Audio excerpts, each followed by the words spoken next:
Welcome to the Spool Yard, a spool stacking game for 2 to 5 players, plays in about 15 to 20 minutes, is for ages 6 and up. Here's how you play. In Spool Yard, players will be drawing from a deck of cards to stack a spool onto one of these sewing needles in the center of the table.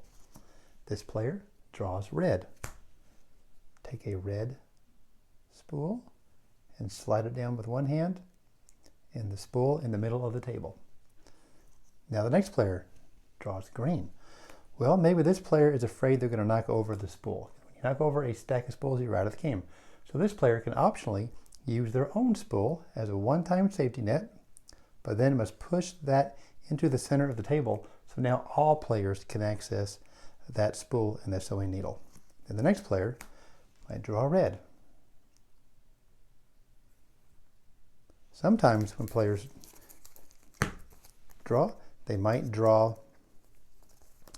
a sewing needle, which says to remove a sewing needle from any stack in the middle of the tables. If a player drew that, they probably want to remove this one because that one looks more dangerous. They would carefully remove it, and that would be their turn. And then the game will continue. Next player places a red. They can choose on that stack, or they can put it on this stack. The next player may draw this sewing needle card, which says put a sewing needle into an available stack if one is available. If there's not, they draw another card, but in this case there is a stack available, so they would insert a sewing needle carefully, and that would be their turn. Play goes round and around the table, the players drawing cards, placing spools on the middle one, or using their safety net, pushing that in, and it's last person standing. As soon as you knock over a spool tower, you're out, and the last person standing wins the game.